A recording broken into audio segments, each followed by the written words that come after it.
G'day guys, welcome back to my channel. My name is Wildkard. Thank you for watching the Wildkard Rugby Show. Like, comment and subscribe. And yes, you are here today because it's time to read some rugby news. And I'm gonna try not to yell too much. I've been ranting quite a bit on Instagram recently. And yes, so the stupidity from Rugby Australia continues to grow.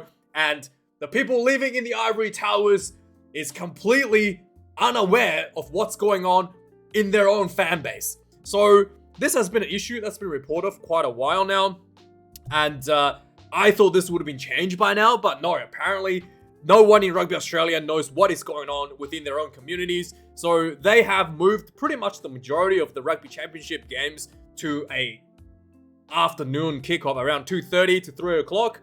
I think it's 3:45 for the Birthright Law Cup game, and this kickoff time, not much of an issue in Sydney. I don't live in Brisbane, so I was actually not aware that this kickoff time actually overlapped with the local rugby competition premier grade or first grade kickoff, which is at 3:05, and this also overlapped, the most importantly, the high school first 15 teams kickoff time at 3 p.m.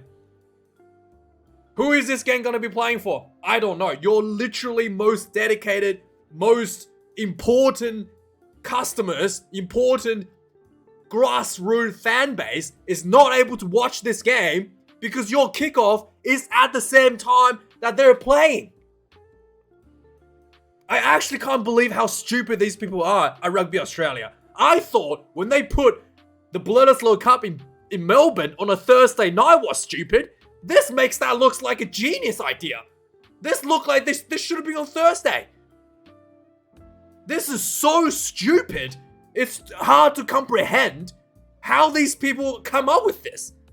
And, you know, I wasn't aware that this was still in the season because I don't live in Brisbane anymore. But I used to live in Brisbane. Naji College is one of the biggest rugby schools in Australia that produces a lot of the Wallabies. James O'Connor and you know, Elton Flatley back in the days. A lot of the guys went to Naji, okay? And, you know, the 3 p.m. kickoff has been a thing forever for them.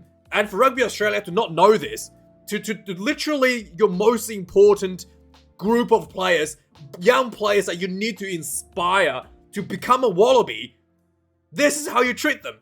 You're gonna stiff them out of the ability to even watch the game because your kickoff is the same time as their match. In case, okay, some of you guys probably don't know Naji. Naji, if you're South African, is probably like Hilton, or maybe Port Ruas, I think that's the name of the schools. Big rugby schools, right? Naji is probably the biggest rugby school in Australia. For New Zealanders, it'll be like Auckland Grammar, right? Imagine the All Blacks playing the same time as the Auckland Grammar School. It will be complete idiot. This is what they got. This is what Rugby Australia has come up with. And boy, so yeah, the Birthright Law Cup as well. The kickoff is going to be 3:45. I mean, it's on a Saturday. It's not overlapping, as far as I'm aware, with local rugby clubs because they actually finish by September, before September. So it's not that big of an issue, but a lot of people are going to be working in the afternoons. I used to work in real estate. I know it's like Saturday afternoon. It's like the busiest time of the week. People are out shopping for homes, buying food. It's like literally the most busiest time for people to do their weekly chores. And yeah, I guess only rich people that's got, you know, housemates that does shopping for them that can afford to go to the Birthright Law Cup these days. But hey, man, I'm actually thinking about boycotting this because of how stupid it is. My goodness, these people are so out of touch. And anyway, so moving on, the rant, it's gonna get worse, okay? So the Melbourne Rebels has ended last week, and all these players pretty much have to re-sign a contract with Rugby Australia if they want to remain in Australia. So all of these players are free to find opportunities overseas. And Carter Gordon has decided to sign with an NRL, with the Titans, in a 2-year deal. He's only 23 years of age. Okay, so he's a very young guy. He's probably not the best guy in terms of fly half. He's still got a lot to go. He's still very young. And the one thing that I really like about him, this is something that Eddie Jones has discovered, is that he's really hardworking. He's really like go-getter. And that's the attitude you kind of want building towards a something of a better player. He's gone to the Gold Coast Titans because, Rugby Australia, ever since the Jose Swali'i deal, has opened up the war against NRL. So now NRL can recruit rugby union players like Carter Gordon in addition to their salary caps, outside of their salary caps. So every team in NRL is looking at getting somebody for free, essentially, because it's no longer capped for union players. This is the genius of Australian rugby. This is the genius of Hamish McLellan, the former chairman, picking a fight against somebody they cannot win. It's so stupid. And Eddie Jones as well, so stupid. Oh, I want NRL players, mate. Oh, let's bring in Nathan Cleary, mate. Oh, let's bring in Latrell Mitchell, mate. My God, Eddie Jones. Why don't you bring us a couple of wins first before you talk about paying some other players to switch codes? Huh? And yes, and so yeah, with the Melbourne Rebels thing, a lot of people have been saying, oh, Wildkard, you don't even like the Rebels, man. I do. I do. I'm actually one of the few people on this planet, right, has been to a Melbourne Rebels game, right? And here's my evidence, right? And I wasn't just there watching the Rebels. I was there with a date. I bought a date to a Melbourne Rebels game. Okay? Needless to say, the date didn't go well. She went back to her ex-boyfriend, like, pretty much immediately after. Yeah, but hey, I was happy, okay? I got what I wanted, which is a photo from the greatest All Black ever, right? Conrad Smith, standing next to two, I don't know who these people are, some nobodies. But hey, I just wanted Conrad Smith, a photo with him, and I may or may not have his autograph on the shirt. I don't know, but hey, that's good enough for me, okay? And never bring a date to a Melbourne Rebels game, and you can thank me, right? You can thank God that the Rebels gone down. You don't have to do that again, okay? So, moving on. So with this issue with Carter Gordon, right, I want to add to something as well. The current World Rugby laws allows the birthright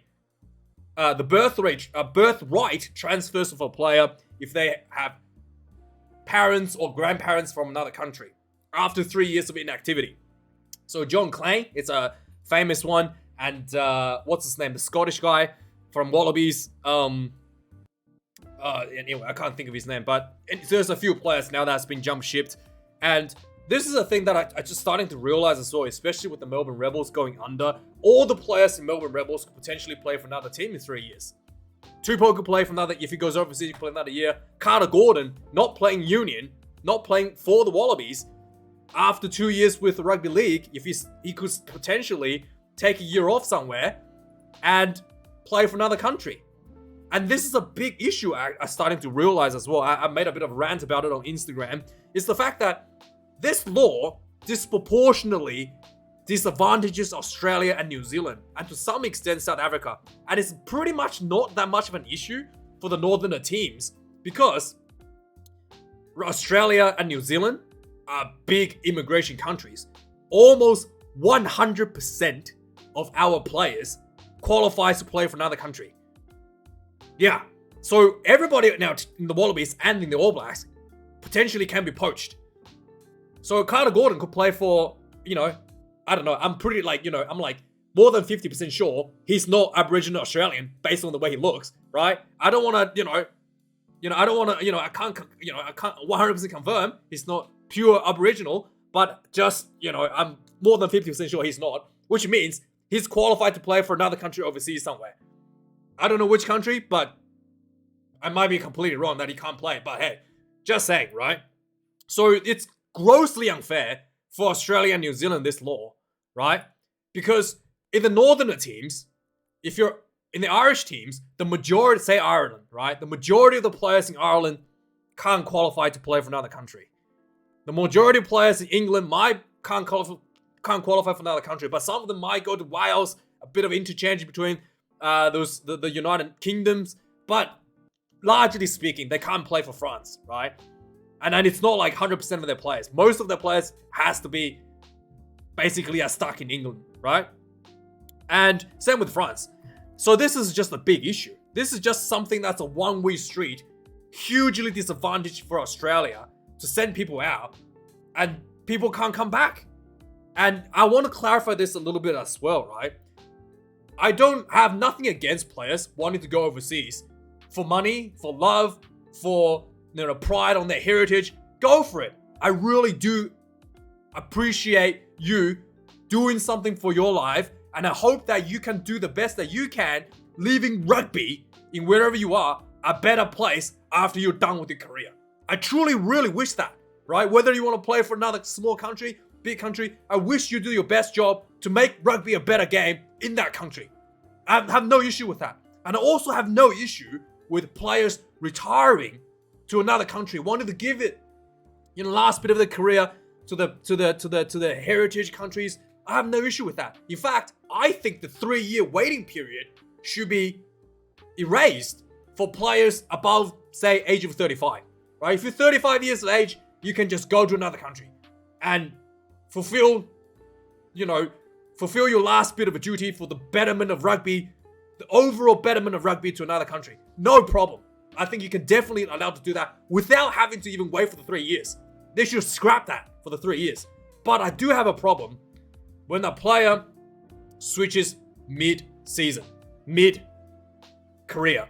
Because here's the issue, right? Especially if you play, like I just said, there's another issue here as well. Because when you play especially at the national level, if you play for the Wallabies, if you play for the All Blacks, if you play for the Springboks, the fans have invested lots of money. Some fans have saved up years to go to the Rugby World Cup to watch you. The fans have invested money in you. The stakeholders have invested money marketing you, making you famous.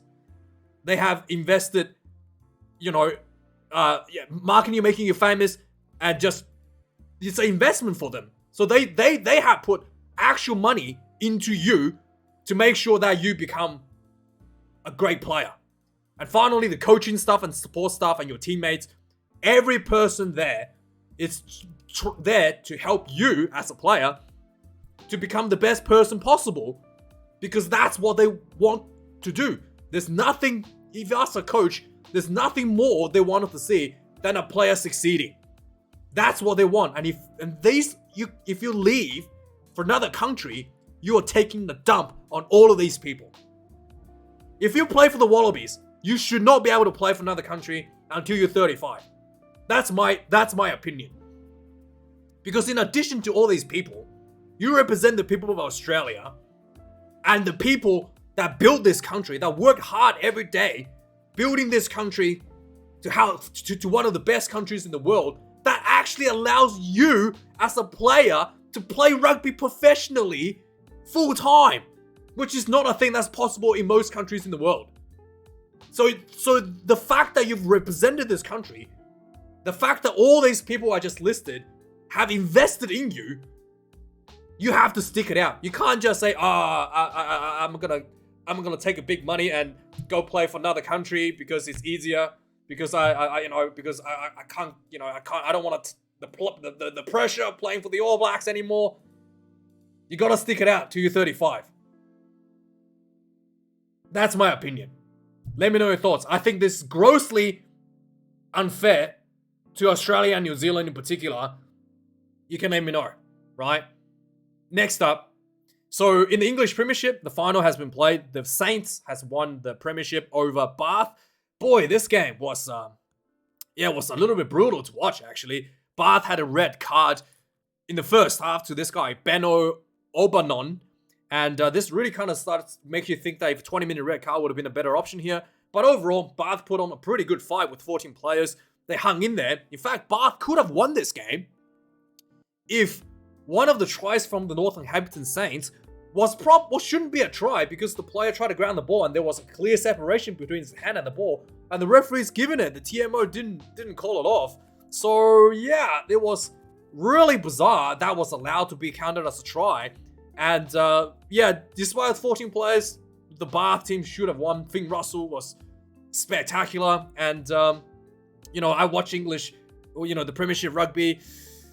Yeah, compared to New Zealand rugby, I have to say New Zealand rugby is a little bit better quality. Probably better quality than Australian rugby, but I just think that Just my little judgment there, being a little bit judgmental there. So yeah, Finn Russell was absolutely brilliant, and you know, he had some groin injury, had to go to the Bahamas apparently to get that treated with some machine. Everything he can do for his team, and yeah, finally this could be the last time Courtney Lawes. I think he's retiring. He's already out of England rugby, but yeah, this might be the last time he's gonna win a championship. And his shit speech was pretty funny, so you guys can go have a look at that. But yeah, a legend of England rugby going out on a high. Yeah, so next up, the Super Rugby Semifinals has been announced. Blues versus the Brumbies. The Blues beat Fijian Endurers. The Brumbies beat Highlanders. And the Hurricanes versus the Chiefs. The Hurricanes defeated the Rebels. And then the Chiefs beat the Reds in a pretty big flogging, actually. I thought the Reds was going to be a lot better than that. So yeah, this is the finals, Blues versus the Brumbies. I really think that the Blues probably going to be okay. They usually choke at some point, but I think they're probably going to choke in the final against the Hurricanes. But then based on how the Chiefs played last week, I don't know, the Hurricanes the fans are probably sweating a little bit, including myself. So yeah, we'll see how that goes. For the Blues though, a few big injuries. So Patrick Tuipulotu has got a knee injury, 6 to 7 weeks off. He won't be playing against England this week, this July, but he will be okay for the Rugby Championship, and he really deserved a bit of a promotion to the All Blacks ranks. Akira Ioane has decided to end his career by the end of the season as well. Another legend out of Auckland Grammar School with his brother Rico, and he's going to Japan for the big money. And Rico, yeah. Akira Ioane, another legend, is going to be going overseas. So this is what I'm talking about. Yeah. Anyway, so Noah Lolesio has re-signed with the Brumbies. He's again just so young, 24 years of age to 2025, only 1 year extension. Come on, you can sign him to 2027. It's yeah, but still, it's good to see that we have some talents that's been retained. And New Zealand Rugby, two big retaining signings.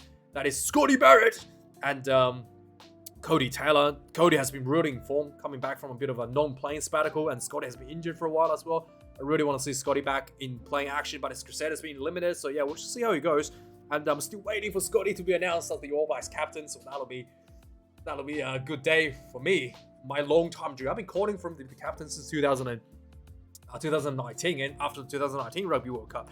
But yeah, both of them have been signed to 2027. Good news for New Zealand Rugby. Sam Kang has reflected on the red card on Jesse Crew a little bit. Not too much to talk about. He's I thought Jesse Crew would turn, but we're moving on from that. So the Ian Foster, where's Fozzie? But yeah, Foster also had an interview last week that reflected on his time at the Rugby World Cup, and he talked about that he really wanted to play Ireland in the quarterfinals as motivation from the series loss.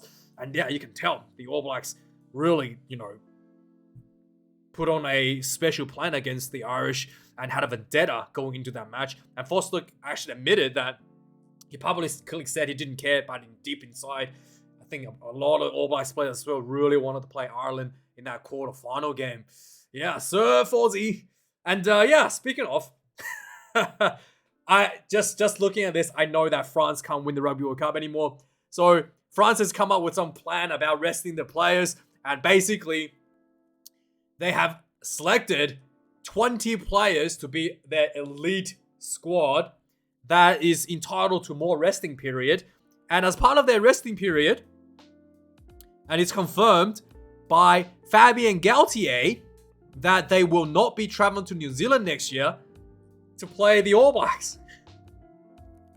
I mean, this has to be the biggest joke I've ever heard. You're not going to win the World Cup if you don't play the All Blacks. I mean, sitting at home is not going to get you anywhere. With this attitude, oh man, Fabien Galthié. Yeah, I mean, especially if you don't play the All Blacks that often, right? And you're going to be coming here in New Zealand, pretty close to Australia. You can an opportunity to climatize to the. Anyway, I don't even know. It's so stupid. Yeah, and something even more funny, more stupid than what you just heard is that England pundits actually thinks that England's gonna 2-0 the All Blacks in New Zealand in because the Crusaders had a pretty poor season. They think they're gonna come to New Zealand 2-0. Anyway, I'm gonna move on. Oh, how do these people have a job as a pundit? Anyway, gotta be professional. Wildkard. So George Ford has ruled out of England tour because of a Achilles injury. Really, yeah, 2-0 the All Blacks. Marcus Smith, I guess, will be at the starting fly half now because, you know, Owen Farrell is taking some time off, I guess. So Johnny May has signed to France. I'm not even gonna bother to pronounce that. Soyaux Anglum. Anyway, moving on. He's gone. He's retired anyway.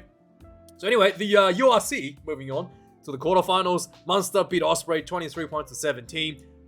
The Bulls actually beat Benetton 30 points to 23.